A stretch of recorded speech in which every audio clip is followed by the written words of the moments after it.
Welcome! In this video, we'll show you how to remove the FRP lock from a generic MTK device using boot remote. As you can see, this device is FRP locked. There's no skip button on the setup screen, and it's asking for a password. To begin, turn off the device. Connect it to your computer, then press and hold the volume up and volume down buttons. Wait until Chimera detects the phone.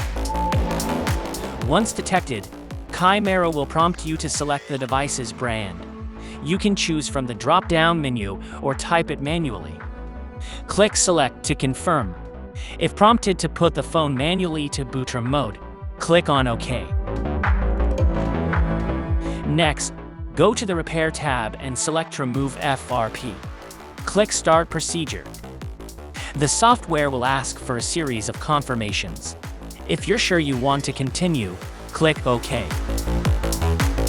Once the procedure is complete, the device will reboot. When it reaches the activation screen, you'll see that the Google account verification can now be skipped. As we can see, the FRP removal was successful. Thank you for watching. For more tutorials and tips, don't forget to subscribe to our channel.